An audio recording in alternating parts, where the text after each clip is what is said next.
Compañeros, muy buenas tardes. Nuevamente los saludo, esperando que todos ustedes se encuentren bien, del mismo modo que sus familias.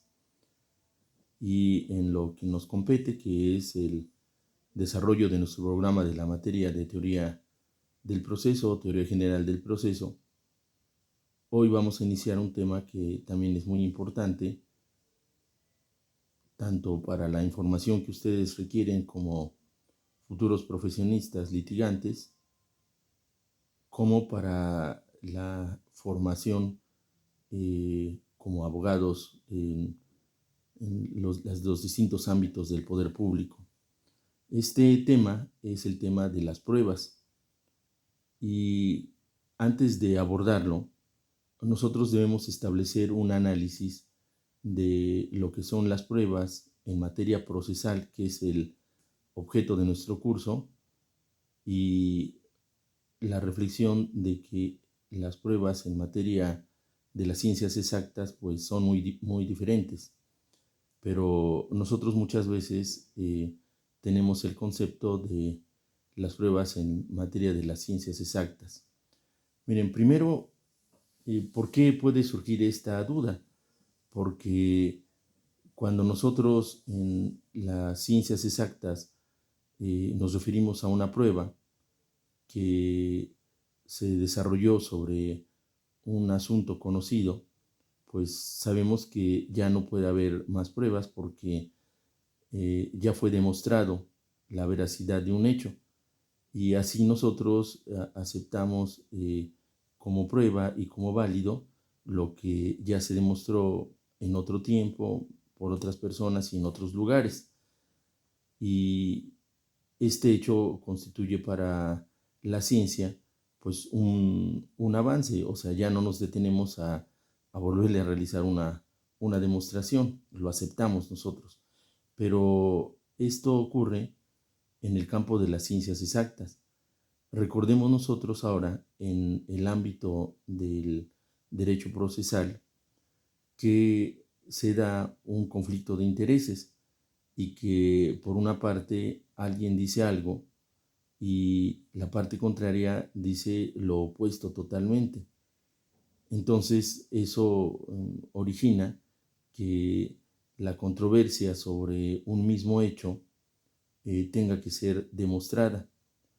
Y esto pudiera en principio explicarnos a nosotros el motivo y la necesidad del desahogo de las pruebas en materia de derecho procesal, pero también nos puede a nosotros confundir porque sobre una misma prueba vamos a pensar que entendemos que una parte diga una cosa y otra parte diga otra cosa. Pero es difícil entender que sobre el mismo hecho testigos digan a favor de uno y testigos digan a favor de otro, como si lo que hubiese ocurrido pudiese comprender dos hipótesis totalmente distintas, lo que no es cierto.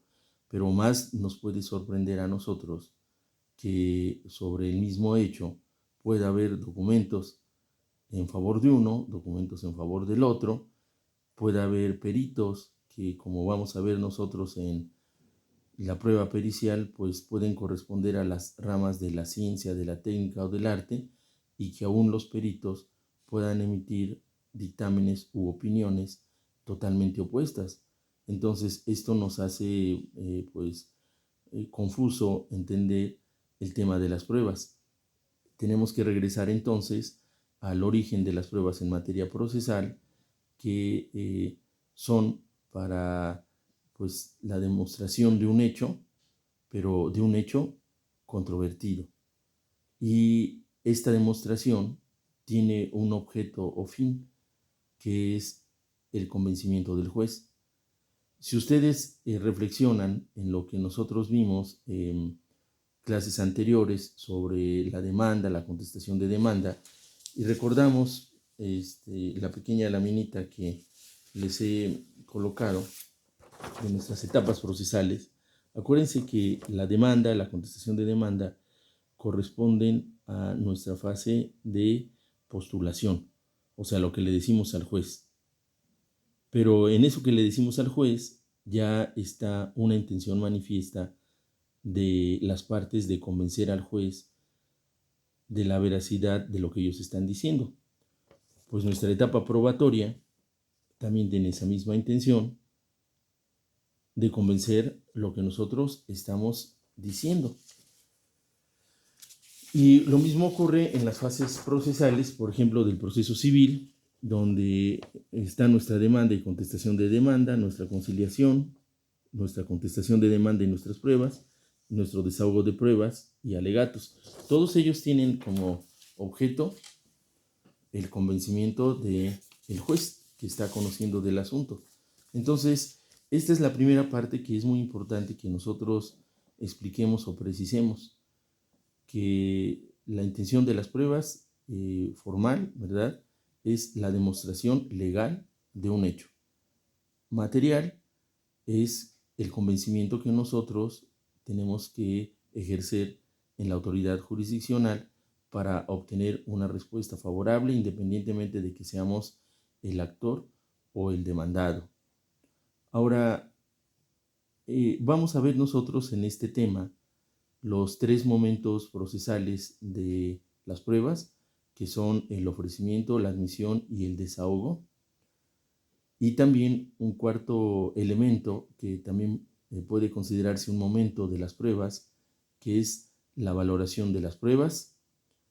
Vamos a ver nosotros las reglas generales de las pruebas y específicamente, a modo de ejemplo, vamos a ver nosotros los distintos medios de prueba del derecho procesal civil y que en muchos de los casos se retoman para las otras ramas del derecho procesal. Entonces vamos a empezar nosotros con el desarrollo de nuestro tema viendo los momentos procesales de la prueba.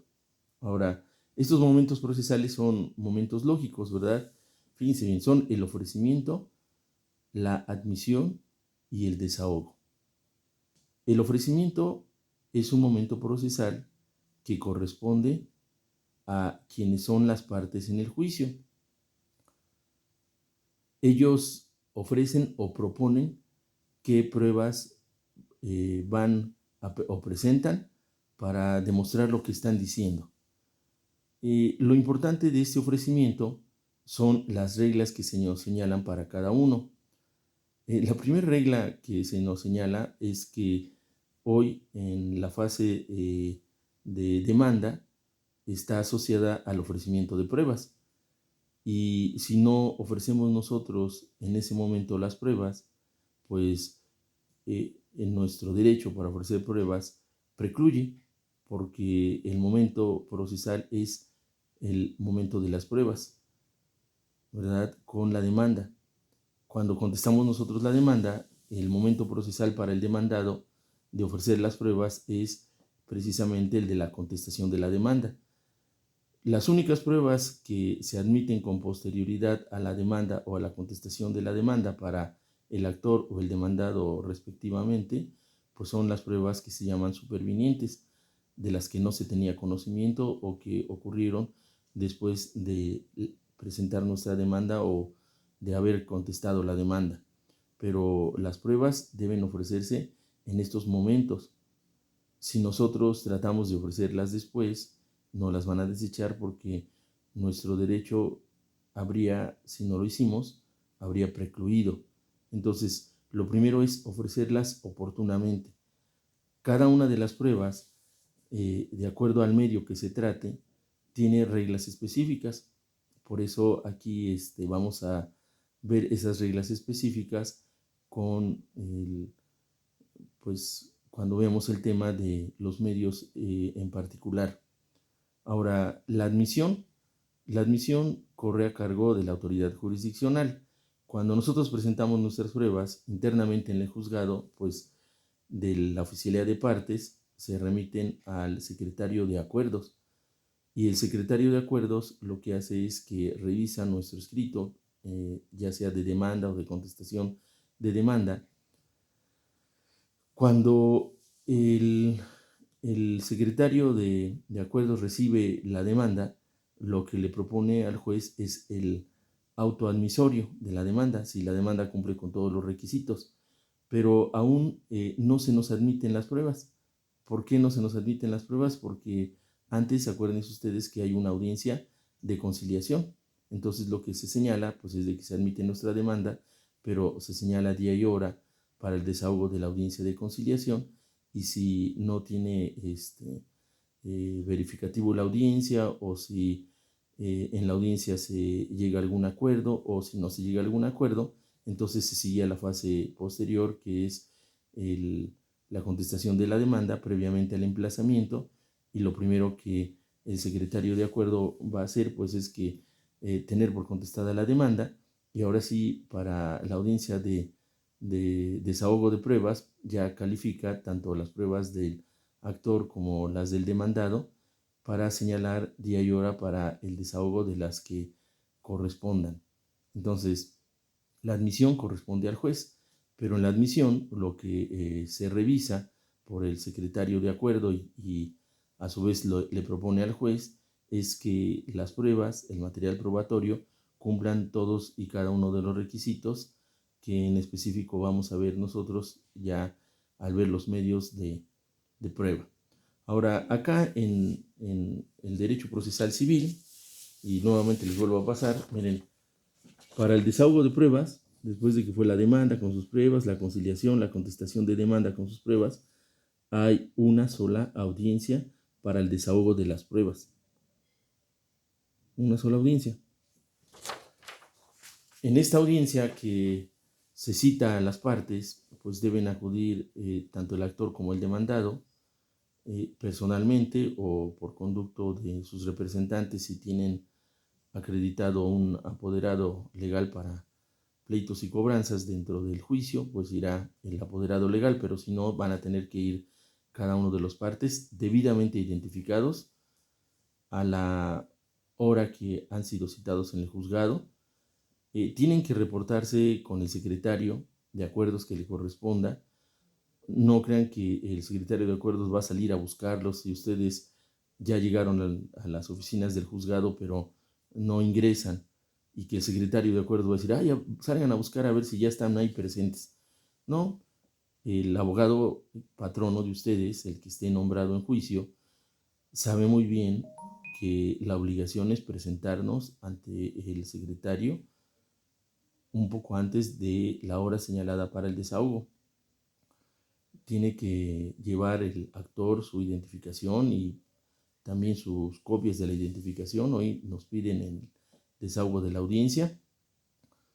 Y fíjense bien, nos adelantamos un poquito porque esto también lo vamos a ver en el momento que veamos los medios de prueba, pero si en esas pruebas que presentamos van testigos, también tienen que estar presentes. Si hay un dictamen pericial, también tiene que estar presente nuestro perito, con las identificaciones, y habiéndose acreditado presentes las partes, pues el secretario le informa al juez que están ya las partes, y el juez instruye al secretario el orden en que las pruebas se van a desahogar. El juez puede considerar que primero la declaración de partes y del actor, después la testimonial del actor, y después la declaración de partes del demandado, después la pericial del demandado, conforme el juez estime. Pero desde el inicio de la audiencia deben estar listas para ser desahogadas todas las pruebas que así correspondan.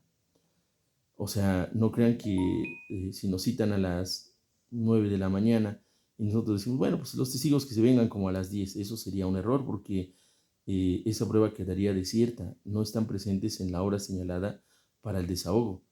Entonces el juez escoge.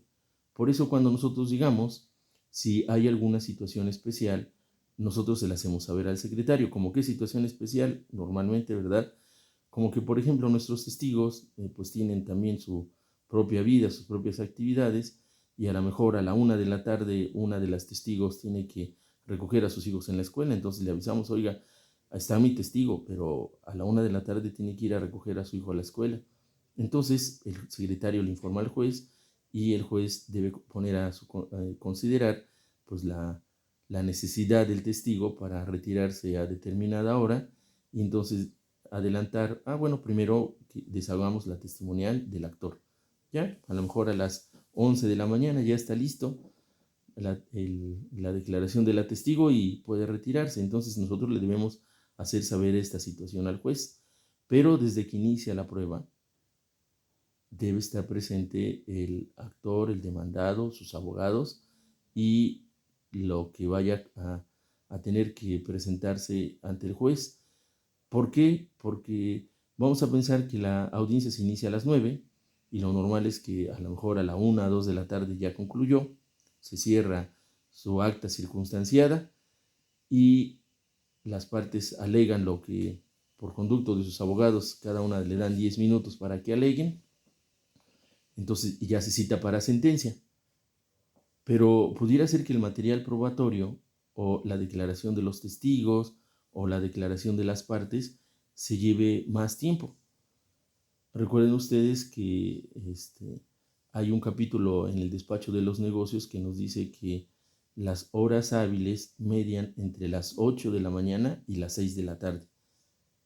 Y a veces eso nos confunde porque esas son las horas hábiles, pero las horas laborables son de las 8 de la mañana y vienen cerrando a las 3 de la tarde. Pero si tienen allí algo pendiente, como todavía siguen siendo horas hábiles, bueno, pues seguimos atendiendo el desahogo de las pruebas. Y si hay una necesidad urgente y pues hay la anuencia del juez, aún a pesar de que exceda de las 6 de la tarde, puede el juez habilitar horas o días. Vamos a pensar que una prueba pues no se termina de desahogar a las 6 de la tarde, el juez dice, bueno, se continúa, se habilitan en adelante, pero a las 8 de la noche dicen, ahora sí cerramos el juzgado y suspendemos la diligencia y autorizo para que el día de mañana, declarándolo hábil el sábado, pues se concluya el desahogo de la prueba. A lo mejor uno de los testigos tiene que salir al extranjero y ya no va a ser posible tomar su declaración, pues entonces habilitará. Entonces en el desahogo, la recomendación es de que nos hagamos presentes al juez a través del secretario de acuerdos antes de la hora señalada, un poco antes, estemos muy pendientes, nos preparemos debidamente porque a nuestros testigos, a nuestros peritos tienen que saber que en la audiencia pues es a la hora que vaya seleccionando el juez estratégicamente el material probatorio y que debemos permanecer en ese tiempo pues ahí en el juzgado con hoy pues las restricciones, ¿verdad?, propias de la salud, pero así tendría que llevarse a cabo. Hoy nos están señalando para ser recibidos en el juzgado día y hora específicamente, tenemos que observar todas las medidas, pero aún en la audiencia de pruebas, pues tenemos que estar presentes también con las medidas sanitarias conducentes. Entonces, esas son las tres fases de las pruebas: ofrecimiento, que corre a cargo de las partes, admisión de la autoridad jurisdiccional y el desahogo, pues a cargo de las partes con la intervención que corresponda de la autoridad jurisdiccional. Hay un momento más que les comento que es la valoración de las pruebas. Sin embargo, fíjense que esta valoración de las pruebas, pues, las hace el juez en la sentencia. Hay un capítulo donde en la sentencia se hace el resumen, que son los resultandos, otro capítulo que se hace el análisis de las acciones, las excepciones y las pruebas desahogadas, y ahí es donde se hace la valoración de las pruebas para finalmente que el juez emita su resolutivo, fallo o sentencia. Entonces ese es el momento donde se hace la valoración. Pero esta valoración de las pruebas, pues nosotros como abogados litigantes y cuando vamos a plantear una demanda o una contestación, tenemos que conocerla porque nos preocupa saber qué pruebas nosotros vamos a desahogar. Y en atención al valor de cada una de las pruebas, pues ya sabemos si una prueba tiene un valor probatorio pleno, pues ya no hay necesidad de desahogar otra prueba. O sea, nosotros también tenemos que saber el valor jurídico de las pruebas. Además, cuando nosotros presentamos nuestros alegatos, que son nuestras propias conclusiones, tanto el actor como el demandado, o en materia penal el fiscal o la defensa, que presentan sus conclusiones, pues dicen lo que pasó y dicen también lo que se demostró y lo que no se demostró, para que preparen una propuesta de resolución y así el juez la pueda retomar. O sea, alegan lo que a su interés conviene y el juez ya resuelve. Entonces, el tema de valoración de las pruebas es un tema verdaderamente importante. Eh, por ejemplo, en materia procesal civil hay un capítulo que nos dice el valor jurídico de las pruebas. Hay básicamente 4 sistemas generales de valoración de las pruebas. El primero, afortunadamente, pues ya no existe y además se pretende que nunca regrese, ¿verdad? Este sistema, el primero, pues es un sistema histórico, se da en la Inquisición, por eso es propio de un sistema inquisitorial. Este sistema se llama de la libre apreciación. O sea que el juzgador apreciaba libremente el valor que le quería asignar a una prueba, pero obviamente lo que ocurría era una total injusticia. Vamos a pensar que el inquisidor relacionado con la religión pues perseguía los hechos de herejía, brujería, apóstatas, los ateos. Entonces, pues, ¿cuáles eran sus pruebas? Decía, a ver, vamos a ver a esta persona acusado de hechicería y vamos a sumergirlo en un tonel de agua. Y si la persona se ahoga, pues es de que es culpable. O sea, porque no lo está salvando Dios, o sea, no va a meter las manos por una persona culpable. Entonces le meten la cabeza y pues la persona obviamente se ahoga y entonces la conclusión del juzgador, obviamente injusta, ¿verdad? Es culpable porque no se salvó. O lo metemos al fuego y si no se quema es que es inocente. Yo creo que sería al revés, ¿verdad? Si una persona no se quemaba o no se ahogaba, ahí no sé qué haya ocurrido, ¿verdad? No hay antecedentes, pero eso sí nos demostraría algo totalmente extraordinario. Sin embargo, pues para fortuna de nosotros, ese sistema desapareció. Ustedes saben que en la Inquisición, pues muchas veces, bajo el argumento de defender a la religión y su práctica, pues había otras intenciones de quedarse con los bienes, de aprovecharse de las personas. Y pues este sistema estuvo en los lugares donde se extendió pues esta práctica inquisitoria, ¿verdad? En la época de la Edad Media, en toda Europa, pues están los antecedentes, pero también en nuestro país, porque en la época colonial, pues estaba presente o estaban presentes esos tribunales del Santo Oficio y esas eran sus prácticas. Nosotros sí tenemos antecedentes de, de este sistema de valoración de la prueba, o sea, el juzgador decía qué valor le asignaba a la prueba, pero no tenía que explicar el por qué. Nosotros como litigantes, y les decía que pues además informados, pero también formados en esta práctica de obtener un procedimiento lógico, justo, pues debemos reprobar no la historia, porque eso ya ocurrió, pero el regreso de estas prácticas. Hoy, por ejemplo, también puede ser. Nosotros sabemos que en nuestras fases procesales, pues está que hay un señalamiento, pero tiene que haber la oportunidad para dar una respuesta a ese señalamiento. Y después de que se contesta, pues cada uno tiene la oportunidad de probar y de alegar y finalmente viene o debe venir una resolución. ¿A qué me refiero? Pues que a veces hay una condena mediática para una persona porque se dice algo de ella, pero la persona no contesta en ese momento porque no se entera, y además sin pruebas se le condena como tal o cual o con tal o cual calificativo, y la persona ni se entera.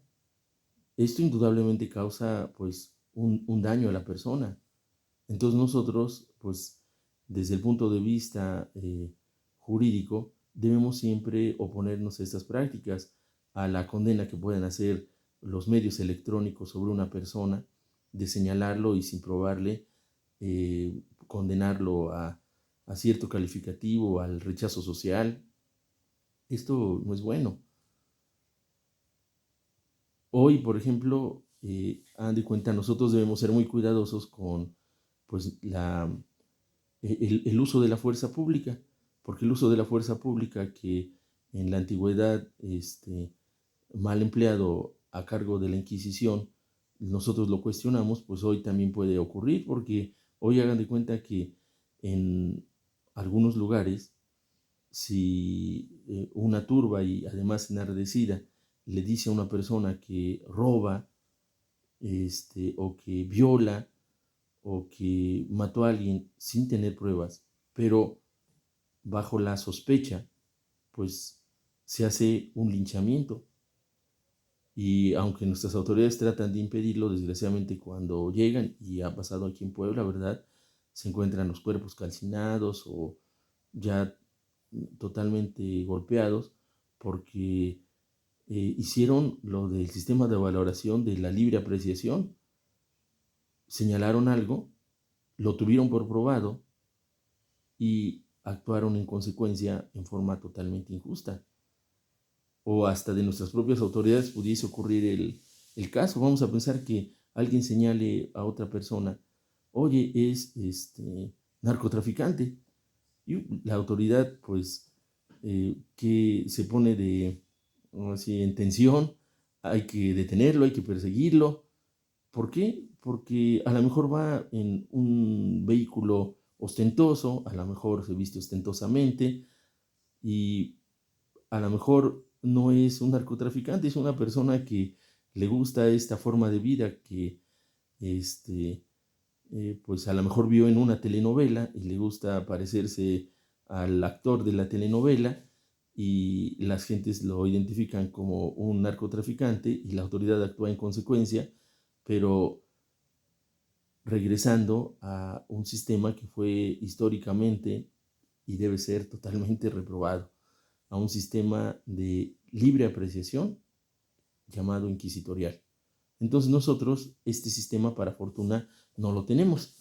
Lo platicamos porque pues formativamente debe ser descalificado por todos nosotros. O sea, no se puede a una persona en las redes sociales, no podemos señalar a una persona de tal o cual cosa sin darle oportunidad de que se defienda.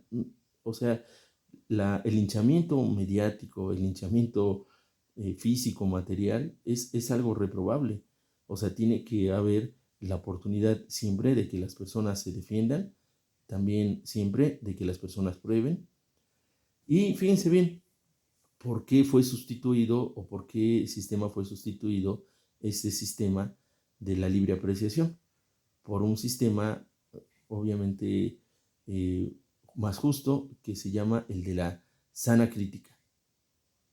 En el de la sana crítica, el juzgador tiene también la oportunidad de decir qué valor le atribuye a las pruebas, pero tiene que decir por qué, tiene que razonarlo de manera lógica, tiene que justificar así su decisión.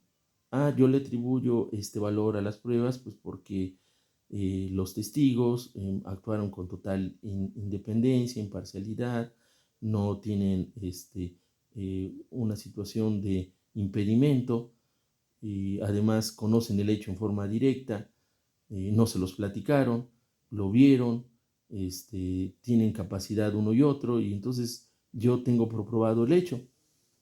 O sea, el juez dice qué valor le atribuye a la prueba, pero nos tiene que decir por qué. Ahora, para evitar y cerrar más la posibilidad de caer en errores al valorar las pruebas, hay un sistema que se llama el sistema legal, donde la propia ley ya establece el valor de las pruebas. Por ejemplo, el valor de un documento público expedido por una autoridad en ejercicio de sus funciones y con facultades de fe pública, pues tiene un valor probatorio pleno. ¿Qué significa esto, por ejemplo? Que la ley ya lo dice, ya está establecido en la ley.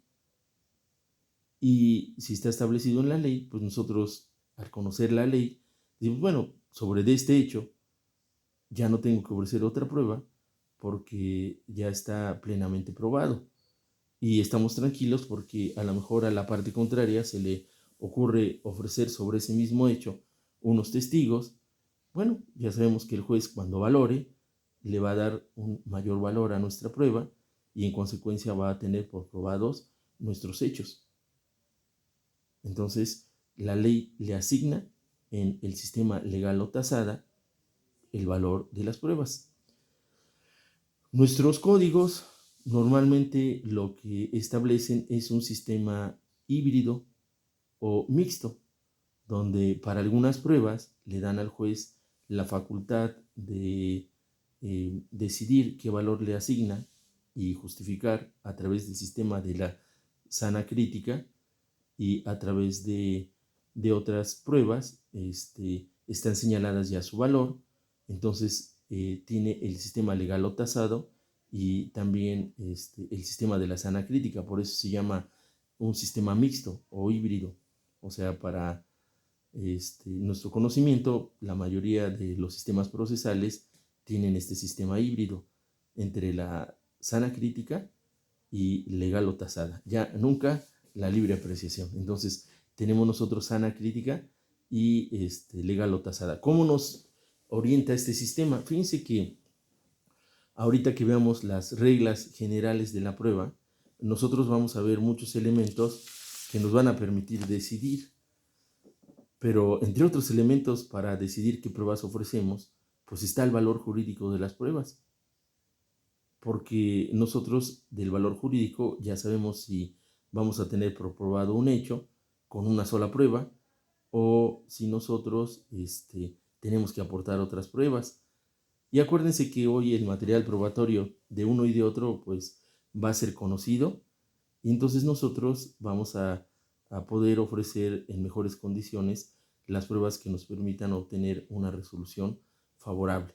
Entonces, el tema de valoración de las pruebas es muy, muy importante para nosotros porque nos va a permitir tener ya uno de los criterios para saber qué pruebas nosotros vamos a ofrecer. También otra situación súper importante. Fíjense que nos va a